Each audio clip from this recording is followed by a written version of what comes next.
Today on Cornell Keynotes, we are looking at how individual contributors can level up into management or leadership positions. How do you do that? Well, first you identify the skills that you need to work on yourself. Then you begin to emulate leader-like communication skills and behaviors, all the while learning how to build enduring relationships and alliances with our coworkers and our teams. There is a lot to this, and there's no singular path to leadership, but it's definitely something that can be taught and learned, and this episode is a solid start. Our guest is Dirk Swart from the College of Engineering at Cornell, and he's an absolute pleasure in conversation. There's lots of actionable advice here that should have you rethinking how to up your game in your transition to management and leadership. So be sure to check out the episode notes for useful links mentioned during the discussion, and also information on leadership and project management certificate programs at eCornell. And now here's my conversation with Dirk Swart from Cornell's College of Engineering on how to transition into management and leadership. I should say that this conversation is not particularly tuned to individual contributors on how to become a manager, right? But rather how to become a better manager, how to eventually become a leader, and so on. So I wanted to qualify what we're going to be talking about here a little bit. Yeah, absolutely. So we're going to talk about those skills. We're going to talk about what we need to move into management, but also how to be effective. But when I talk about management, I'm not talking about being the manager of a Fortune 500 company. We're talking about this first step, making the first step from being a contributor to line management or to perhaps project management, where you have responsibilities and you have to think differently and you have to be a manager and utilize different skills, and then talk about what those skills are. Yeah, exactly. You know, I think you would just answer the question I was planning on asking, but maybe there's more here. Distinguishing between an individual contributor and manager. How do you think about this? How do you teach it? Great. So first, let's sort of characterize that. So in addition to your technical skills, right, you have to have technical skills as an individual contributor.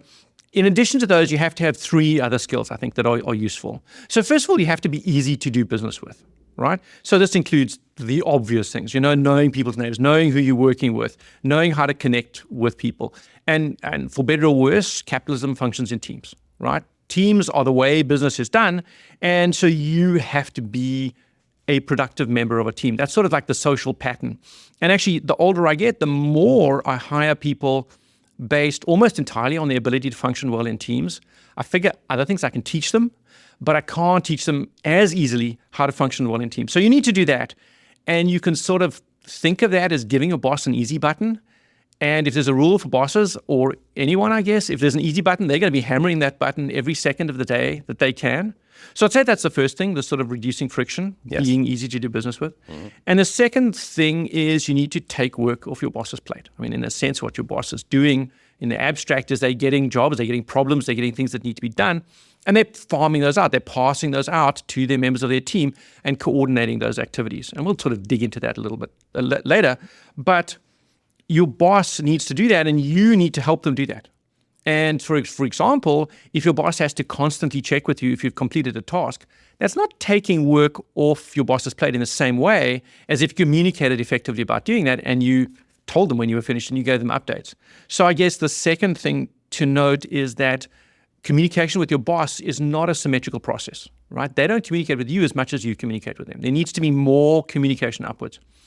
And then I guess finally I would say there's this idea of submit finished work, right? Your boss is always thinking, could I put this person in front of a customer? In that sense. Could I put them in front of somebody who's not part of our organization, and would they represent our organization well? And if you can do that, your manager's looking for people who can stand in their place when they're busy. They've got a lot of other things to do, which we'll talk about, but they want someone who can do that.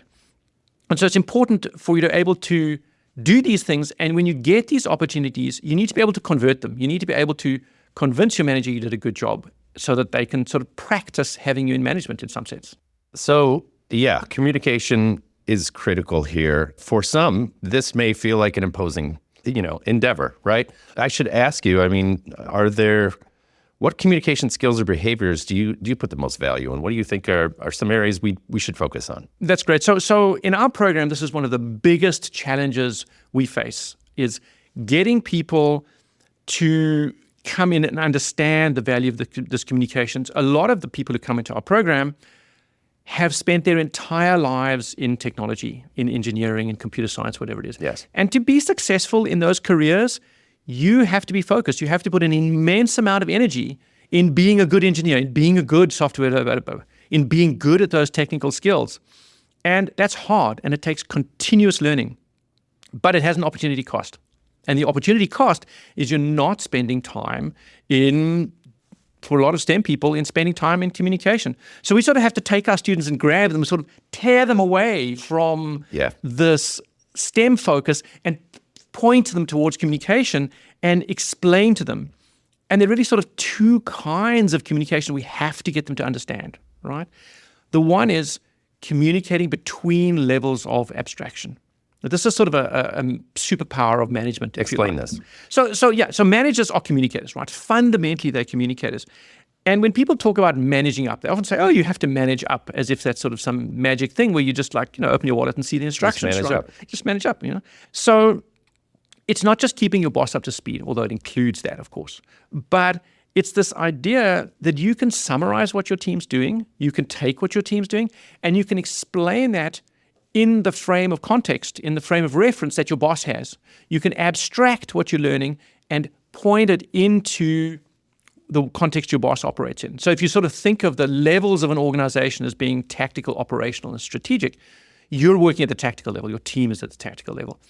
Your boss is probably working somewhat there and somewhat the operational level. So you have to move it up and explain the operational impacts, right? And if you can do that effectively, that's very, very powerful, because your boss, of course, is doing the same thing, right? They're taking those operational things and they're converting them to strategic directions for their boss, and so on up the chain. This idea of being able to do this and to context switch so that you can talk to your team and talk to your boss differently. If you only have one style of communication, there's that old quote, if all you have is a hammer, everything looks like a nail, right? Yes. You need to be able to have more than one style of communication, more than one communication tool in your tool bag, so that you can use them as appropriate. And so the more you develop, the better off you are. Building off communication, you and I were talking just the other day in our pregame huddle, and I was curious what you thought of, as it relates to communication, self-advocacy. What I meant by that, and also advocacy on behalf of your team, right? You've got your technicians here. You want to relay what work and what value everyone's bringing to the overall strategic mission to higher level stakeholders, et cetera. Long way to get there, but communication as it relates to negotiation and self-advocacy. I think it's very, very important. And I say this coming from a culture where self-advocacy is not done in the same way that it's done in the United States. Yeah. So let me say that I think self-advocacy is important within the normative cultural structure of your organization. Right? You need to figure out what that normative cultural structure is and advocate in a way that's consistent with that. But I think it's very important to do that. And for any task that you get, and this is sort of one of the core learnings of being a manager, for any task that you get, there are two activities that stem from that. There's completing the task, and there's communicating about the task. And those are two completely separate activities that have to be done separately and given the same weight, given the same amount of weight. So from now on, as a manager, instead of an individual contributor, every time you get a job, you get giving two jobs: the job to execute and communicating about that job. And you can't expect your boss, this is obvious, right? You can't expect your boss or your coworkers to magically know what you're doing. You have to tell them, right? So how far along it is. So I would generally say communicate early and often. And my general feeling is over-communicate with your boss. And if they tell you to stop, of course, dial it down. But in general, bosses don't mind receiving more communications, because there's no expectation that they have to communicate back necessarily, right? We're understanding that this is not symmetrical. You're communicating up more than they are communicating. And as you move into management, you need to do that with your bosses in a way that is effective so that they will see you. Bosses see communication as a core skill, and they see people who communicate as boss material. So you need to be able to do that and do that in an efficient way. I want to ask you: are you telling us that you should get more comfortable with the idea of putting yourself out there? I think you touting should. your accomplishments. I think you should get more comfortable. Not with getting everybody's out comfortable there. with that. I'm not comfortable with that personally. Honestly, Yeah. I totally relate to that. Yeah. But I think there's a difference between bragging about something and being competent at something. And as a good communicator, right, that's the skill, right? You can communicate effectively that you're competent at something without bragging. And we'll sort of get into the nuances of how to have those conversations. But I do think it's important. I do think self-advocacy is important. And I don't know, maybe we have an opportunity to talk a little bit about mentors later if we can. Yeah. Because that's also a place where you can get other people to say things for you, right? You get other people to advocate for you. Being a good communicator includes being a good boundary spanner, right? A boundary spanners win, right? Boundary spanning is this idea that there are different groups in a system, in the sort of societal system of your job. And if you are able to span boundaries, you can connect with people who have different skills to you, and they can advocate for you, and they can be part of your system. And building up the system is very important as being an effective communicator, so that you can choose the channel, you can choose the person you communicate with in a way that is best for that communication. You don't just have one channel. Tell me about some tools or frameworks that we can use as we get into the negotiation self-advocacy thing. You brought some cool tools to the conversation today. So the first one I want to mention is, so there's this old joke, right? The three most important skills for a salesperson are know your product, and know your product, right? Kind of like realtors. I've heard the same thing with realtors. I've heard that with a lot of people. But the question is why? And the answer is because you don't have brain space in a meeting to think about your product if you're a salesperson. You're thinking about a ton of other things. So the question is, what are those other things? So Deborah Kolb has this idea of a shadow negotiation, right? As parties or groups of people, either formally or informally, as they negotiate the terms of an agreement or have a meeting, they're also at the same time negotiating the normative roles of that relationship. They're negotiating their relationships and they're renegotiating their relationships constantly. So they seek to position themselves for advantage. They seek to look at how other people work and to have that advantage. And she calls this the shadow negotiation. Now, anybody who's been in a middle school group should intuitively understand what I'm talking about. There's this renegotiation process going on, these nonverbal cues, the power dynamics, the interpersonal relationships. They determine who gets listened to, whose opinions matter, whose opinions get sidelined. And she has this idea of a move, which is something in her definition, which is meaningful to this interaction. Being able to recognize moves is a good communication skill, and being able to have a response to a move. So she calls this a turn, right? A response to a move is very important, and it's very important how you do it. So let's look at an example. If your boss does something, say, that is perhaps it seeks to reduce your power, seeks to demean you. Maybe they look away while you're talking. Maybe they interrupt you. Maybe they correct you in an abrupt way or something like that. You can think about how to respond. But they're your boss, right? You can't respond in a way that escalates.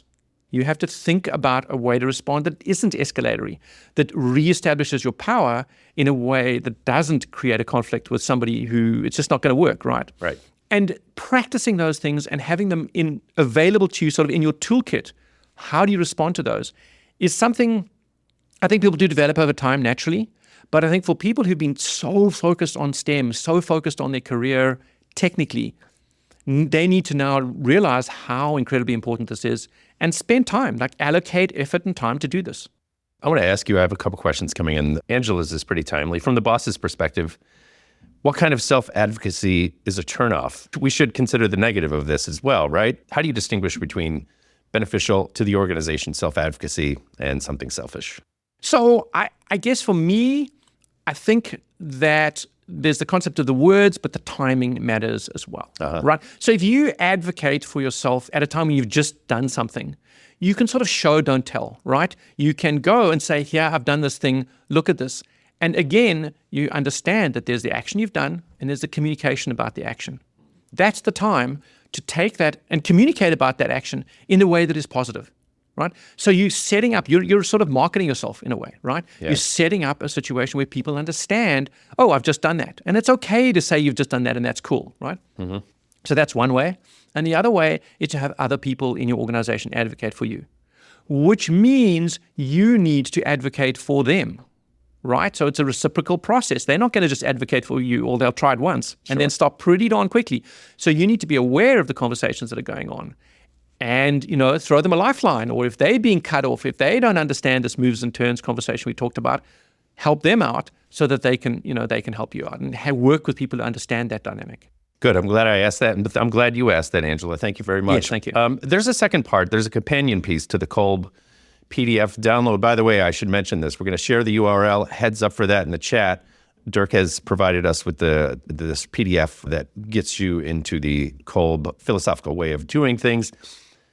Then we get into the language part. There's almost a behavioral psychology to some of this. That's what I'm hearing here. Tell me a little bit more about language. And how critical it is. So let me, if I can, step back a little bit. Please. And talk about this philosopher guy called Ludwig Wittgenstein, right? Okay. He was a philosopher from the 20th century and sort of 1950s. And he created what's generally accepted to be the best philosophical work of the 20th century, right? This philosophical investigations. And he was a great philosopher. I mean, he wasn't a very nice person, it turns out. Actually, he was kind of a not nice person. But to him, context was everything. Okay? And he called this context understanding the language game. So he came up with this concept of language games. So language is the transfer of information using symbols, right? So the world we see is defined and given meaning. The words are given meaning by the context and by the way we choose them. So in his philosophy, in Wittgenstein's sort of way of thinking, a sentence or a word only has meaning as a result of understanding the context, or the game as he called it, being played. So let's sort of look at an example to kind of make this more real, right? Yeah. So when a parent says to their child, everything's going to be fine, right? They're not playing the rational prediction from facts game in his phrasing, right? They're playing the words as reassurance game, right? So the child understands that innately and they feel comforted, right? So your main job as an individual contributor, you're moving now to being a communicator, you need to understand these games and you need to understand which game is being played. So let's take an example from perhaps, home life. Imagine you're with your partner, you come home from work, come from a busy day at work, and your partner says that you never help. Now, they are probably not playing a stating the facts game, right? So if you responded with a list, you say, you know what, let's compile an agenda of the places I have actually helped, and I can list out for you where I have helped. How do you think that's going to go? I know where that's right. That's escalatory, right? Yes. That is going to result in not a good evening, right? They are playing the help and support game. So you need to respond to them by offering them help and support. They're asking for your help. They're asking for your help. They may be saying it in a weird way, but they're asking for your help. And you need to first respond by offering them help and support. Right? That's the language game that they're playing. So now we have a sort of an interesting dynamic going on, right? We have this idea of language games which can change, right? The game that you're playing can change. And we have this idea from Deborah Kolb that language, the shadow negotiation, she called it, is determining the rules of the game while the game is being played, right? So you have a situation where from Kolb's perspective, you've got these rules, and Wittgenstein says these are language games. You need to understand that there's a meta thing going on here, right? Every time you're having a conversation, you're sort of having two conversations, right? And the reason that a salesperson has to know their product is they don't have time to do anything, to think about their product. They are spending time thinking about who's got the power, who's talking, looking at people. Is the person I'm selling to glancing at another person, suggesting that maybe I have to get buy-in from that person? Are they somebody who can kill the deal? And I see a lot of the time, I see people in meetings, and they're different kind of meetings. I'm not talking about working meetings, but they have individual contributors who are buried behind their laptops. And they're not paying attention to this game. They're not paying attention to who's speaking, who's got the power, how is this power dynamic changing, and how do I, as a person, fit in so that when I have communications to make, they're mostly impactful, right? I'm not getting cut off. I'm not doing these things. They're sort of buried behind laptops. And I feel, we're all short of time, right? We're all trying to be efficient. I totally get that. But you have to understand is if you're not paying attention to these conversations, other people are. And you may not then be in the best position to communicate. So you need to think about communication as an activity that deserves time and effort. And when you start, you may not want to put that time and effort in because it's got a low reward. But as you get better, that reward increases. Yeah, and you talked about the kind of being buried behind the laptop kind of thing. That displays to some degree maybe a lack of emotional intelligence or capacity to do this work. Sure. I think that managers I mean, they're natural, right? They want to hire people who like themselves. They want to hire people who are good communicators. Yeah. They want people who are going to take work off their plate and make it easier. And being a good communicator, and I'm kind of hoping that I'm going to say this so often that the audience are going to be sick of it, Yeah. right? Being a good communicator is very, very important as you go in with a plan, as you start being a manager. Good segue here. Pardon me. I'm going to do a couple of things. Kathleen asks, any helpful hints for managing folks that were previously coworkers on the same team? Here's part 2. Yvonne asks, please elaborate on how to reestablish authority without escalating during a discussion or meeting. Part 3, this question that I'm going to ask you, because these are all sort of cut from the same cloth. They're interrelated. You've just been promoted to management. What do you do? What's your 90-day plan? So let's start off with answering the question of managing the co-workers. Now, if somebody's been a co-worker, you're a manager, the relationship has changed. And how that relationship change matters, right? Because you're setting the stakes going forward. Mm-hmm. So the first, we do actually a role play of this in my class, in the negotiation class. We have a role play. Okay. So there's not a very quick answer to this question. Sure. The answer is, in some sense, my favorite answer to some things, which is it depends. Yes. It does depend on a lot of things. But in general, your role has changed. And you need to have that person as an ally, right? If they're a co-worker and they've worked with you, they're a friend maybe, you need to have them as an ally. And it can be very powerful having them as an ally. So you can sit down and have a conversation with them and say, look, this is the situation. Things have changed. And find a good time to have that conversation, right? Timing matters. And listen to them. Try to understand, are they jealous of you having been promoted? Do they feel they should have been promoted instead? Do they feel you can't do the job? These are all concerns that could be going through their head, and they may not have fully thought those ideas through. So you need to sit down, and my first rule is keep the lines of communication open. My second rule is negotiate first at the edges. When you're negotiating with somebody who's potentially adversarial, don't start with the main issue first, because if you disagree, then you've reached impasse. Find places to agree. That's what I call this negotiating at the edges. Find places to agree. So, we're actually so different. Yes, I'm in a position of authority. Yes, things are different. But we still do this. We still like these things. We still have the same, we still both support the Sabres or whatever it is, right? Find those ways to have a conversation. And thirdly, find ways to interact outside of your formal relationship. And we have this idea that everyone hates going to office parties. Everyone, oh my God, I can't believe we got another office party. The office parties exist for a very important reason. If you don't think it's worth going to the office party, that's okay. You should still go. The reason is so that managers can have difficult conversations with staff they need to have those conversations with outside of the workplace environment. You're there as sort of a supporting cast, right? So be in favor of that. Those conversations can be very important. Now I want to touch on the next thing you said, which is you mentioned a plan. Yeah. If you're being promoted as a new manager, I absolutely suggest you have a 90-day plan. In fact, I suggest you write it down. You have a 90-day plan where you explain to yourself, what does success mean? How do you succeed? And what are the steps you're going to do? And you give yourself some different things to do. You're going to be doing really a different activity. Instead of doing well for yourself, your job isn't only that. It's now doing well for your team, making your team do well, not just you. Right? Your team is your force multiplier, and they can accomplish more than you can ever possibly do on your own. So think about how to make your team succeed. What are you going to do as a manager to make your team succeed and show them success? Because they're going to look at you very carefully. You're very important to them, right? You have a lot of control. You have, authority now. You've got direct power and referent power over them. They're going to look at you and try to figure out the rules of the game. Right? What are the new rules of the game that I've got a new boss? Find ways to succeed and celebrate success.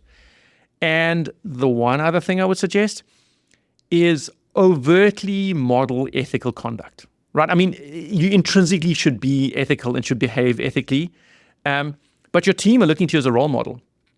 And you should take care to overtly have a strong ethical conduct so you can enforce that on your team and let them know what is normative behavior.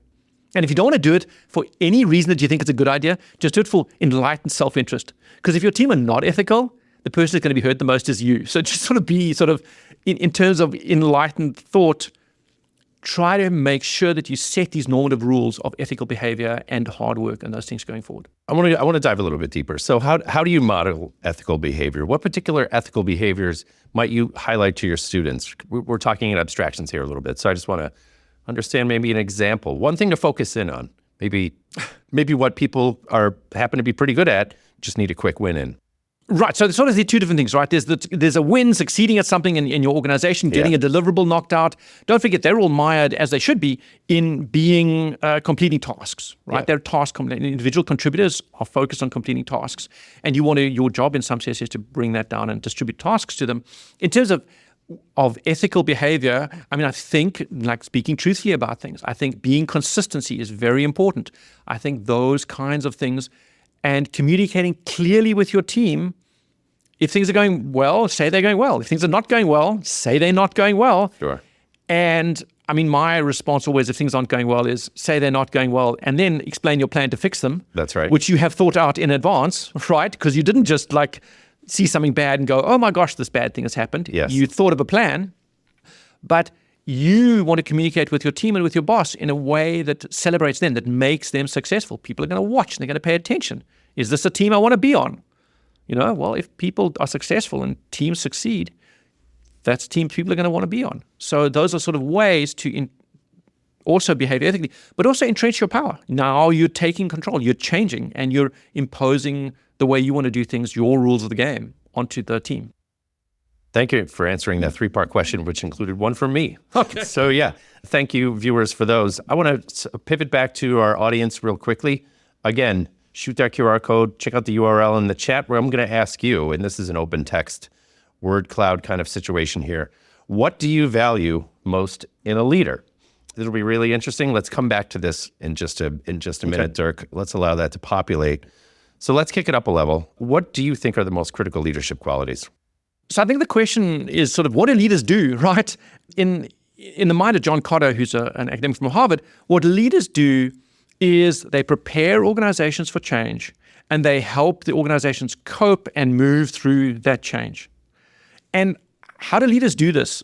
We're talking about now being promoted to the first level of leadership, right? That's the most important promotion of your life, where it's important because what you're doing fundamentally changes, right? You're going from an individual contributor to doing things to being a communicator and a leader. And it's the most important and biggest transition of changing the way you do things at your workplace, right? So you have this change, and you do this change, you do these changes in John Kotter's mind through your chain of command, right? Your CEO, your CTO, your leadership team are trying to move your organization through change. That's their goal in his mind.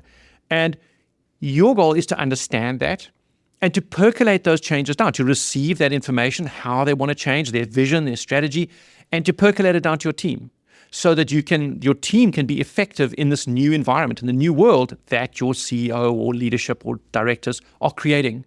And sometimes we call that sort of line of sight, right? Your individual contributors, your team, have to be able to see how what they're doing contributes to the organization. And it's important that you can explain that.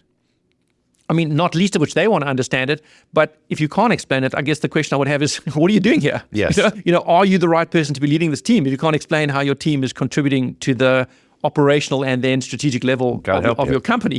Maybe this job is not for you. Sure. But you have to do that. And what do you do? How do you do that effectively when traditional top-down leadership frameworks aren't fast enough? We in an age where change is happening pretty quickly.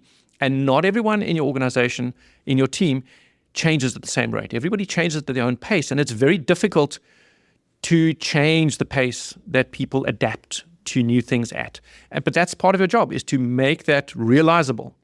Peter Drucker, who's sort of a thinker from the 80s, very famous, said that culture eats strategy for breakfast, right? And I think that's absolutely true. It was true then, and it's still true now. Leaders are cultural flag bearers, right? And as a junior leader, your role is understanding what your company's culture is and percolating your culture and doing that in a way that your team can understand and sort of getting on board. I mean, when people say get on board, what they often mean is understand the unwritten culture of your organization, understand what your leaders are trying to change in that culture, and help your leaders do it. Be a part of that process. Let's see what our viewers had to All say right. about what they value most in a leader. The usual suspects, no huge surprises, but transparency, the runaway favorite. It is a runaway favorite. But there's a through line here. Integrity. With integrity comes transparency and vision. Vision's nice. Clear communication, authenticity, I think I etc. saw trust. I like that one. Trust, Absolutely. very nice. Honesty, so interesting. I actually thought that there would be maybe a different mix. I didn't know what it is going to look like exactly, but transparency, trust, honesty, clarity seem to come ahead of vision or strategy or... I mean, I'm not surprised to see Yeah. that. I mean, I think that if you're an individual contributor, I mean, if you're anyone, like trust matters, right? Integrity matters. It's a thing. It's a real thing, and it matters. And it's something that your team are going to go into bat for you. They're going to go in and do work for you.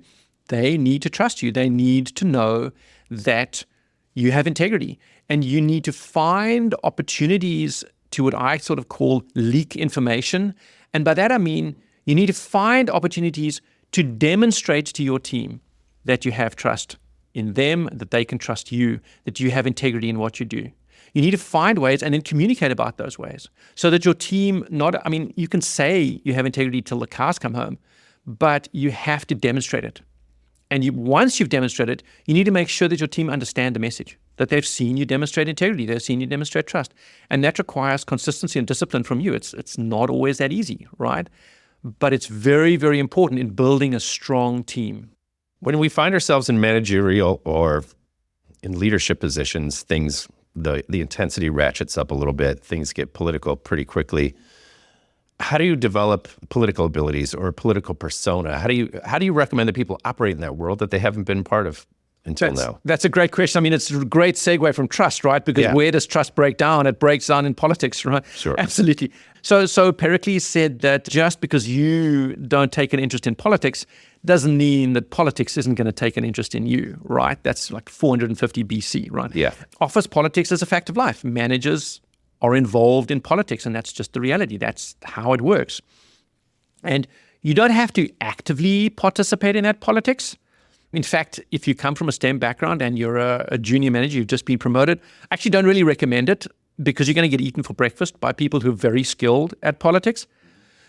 But you do, as a manager, need to at least know how to survive in a world of politics. And politics is a distraction. In fact, a lot of the time, the fact that it's a distraction isn't an accident, right?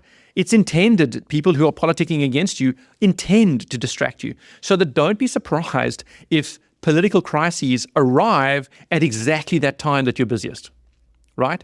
Because that's sort of the strategy, right? You max you out, so you start doing bad work, you've got too much on your plate. You need to understand how to deal with politics, and that varies by the organization. But the one sort of piece of advice I would give in dealing effectively with politics is, as a manager, you should never be completely maxed out 100% busy. Right? As an individual contributor, you in some sense should be, right? You need to be, efficiency is a metric, and you need to be doing as much as you can, as productively as you can. But as a manager, I think there's value in you personally keeping 5% back, being not more than 95% busy, because that allows you a little bit of brain space to respond to crises, to respond to these things. And responding to crises immediately well can make an enormous difference on the total size of the crisis, how bad it gets, right? And so as a manager, that's sort of the first rule of survival is keep a little bit back, keep some time so you're not 100% maxed out weekends, because it's very easy to do that. And the second one is surviving in politics means developing relationships. Politics is a social activity, right? It means being a good listener. It means protecting your reputation, protecting the reputation of your team. And that means having friends in the organization. So all these conversations we talk about, all these things, if you have a mentor, you're working with your mentor, find ways to build up these networks. Your team, we've already said, are maxed out. They don't have time to do it. So there's in some sense relying on you to do it. Right? Build up these networks and relationships so that your team can be protected, so that other people can do the talking for you when you're not there. There's a bit of an unspoken through line in the conversation. This is something that I'm hearing. You correct me if I'm wrong. But what I'm hearing is, to some degree, just get out there and practice. Go out there, make some mistakes, do the reps, and learn from them. Yeah, absolutely. Absolutely. That's the case? Absolutely. Yeah. So how do you get there, right? So there's this quote that's attributed to Gary Player. So Gary Player was this golfer in the 1970s and 80s. And there's this quote attributed to him where he was being interviewed after a game. And the interviewer said, you're so lucky. And he said, the funny thing, the more I practice, the luckier I get. Right? Now, Gary Player actually himself attributes that to another golfer, Jerry Barber, but I think that the fact remains, the more you practice, the luckier you get. And again, practice is not repeatedly doing the same action. It's doing the same action with the earnest intent to improve, right? If you've been a sports person or you've practiced, a violin or an instrument, you know that just repeating it isn't going to do a darn thing. You have to analyze what you're doing. You have to introspect and you have to get better. And the advice I have for introspecting is when something happens, honestly look at it. Look at how you could have been better. Maybe you screwed up or something. Maybe you made a mistake. Look at how you could have done it better. Analyze that. Take the lesson with you, but leave the experience behind. Right? Say, I'm done with that. I did that. I'm not going to do that again. Don't beat yourself up and don't wake up at 2 a.m. like, oh my gosh, I could have done that better. Yep. No. Learn the lesson, but leave the experience behind so that you don't have that sort of going with you. And remember, 80% of life is just showing up, right? Yeah, and a lot of it is getting out of your comfort zone. Absolutely. Making the same mistake 100 times or making mistakes 100 times, learning from them. And you've emboldened yourself at that point, right? After you've absolutely maybe made a fool of yourself for a little while. I have a question here I want to bring in from an audience member who asks, Steve asks, and this is a good one, any advice for advocating for a managerial position when all manager positions may require previous management experience? So this takes me to, we didn't really talk about this because despite talking about teams and organizations and, higher level strategy kind of stuff, maybe to some this feels like it is a solitary endeavor, right? I'm aspiring to be a manager or leader. What about identifying people in organizations who can help us, a mentor or otherwise? How do you approach that? Yeah, there's this sort of thing, you can't be a member of the union unless you're a union member, right? Yeah. That, you can apply for this job for a manager if you've got managerial experience. Yeah, we see those all the time. And I think there are ways that managers or hirers use to filter out people. But absolutely. So let's talk briefly about mentoring, because one way to get over that problem is to have a mentor. So a mentor, somebody in your organization, but often not, almost always not in your direct line of promotion between you and the CEO, gives you a relationship where you can have conversations that you can't have in other ways, right? It lets you say the quiet part out loud, right? You've got this formal social construct that I think of as sort of a diagonal construct, right? They're normally more senior than you, but they're not in your chain of command, right? And it provides you this mechanism to understand the organization, for that person to give you mentorship and explain to you how to solve the problem, which is different for every organization, but also to advocate for you. So I really recommend getting a mentor. And when you get a mentor, one of the first things you should think about is, what value am I giving to them? Right? What is the value I give that mentor? Because if you're not giving any value to them, why should they do it? Right? Make sure that you're doing that. And that might be you're giving them access to a level of communication that, to understand what people at your level are thinking. It may be to understand how your team is solving problems. There are lots of reasons, but you should have a conversation with your mentor and find out what do they want to get out of the conversation, and make sure that you provide that to them. Having people in your organization, but not in your chain of command, advocate for you is a very powerful way to overcome that hurdle. And again, it's, yes, you need to self-advocate, but it helps to have people who advocate for you. And again, the bigger your social relationship, the more social connections you have, and the more people can see you being a person they could, quote unquote, put in front of a customer, right? A person they could see being a manager, the more you behave like a manager, the easier it is for them to say, okay, you're a good candidate. Every single time you get promoted, every single time you get hired, there's one person at least who went into bat for you, right? Somebody thought you were the best and they went into bat for you. Make sure that you find ways to say thank you to them, and make sure that you find ways to appreciate them, and make sure that you remove reasons to say no, right? Don't have like, oh, I can't hire this person because of X, right? Make sure you remove reasons to say why you shouldn't be promoted, right? So behave in a way that facilitates that by combining all these skills, understanding this, if your mentor is talking to you, don't be working on your laptop, right? Give them the respect they deserve. All those things combine.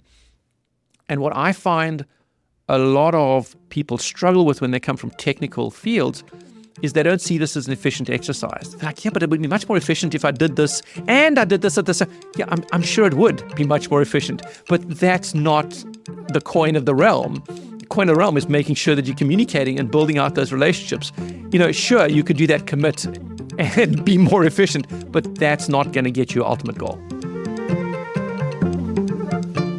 Check out the episode notes for info on eCornell's Leadership and Project Management Certificate programs from Cornell University. Thank you again, friends, and please subscribe to stay in touch.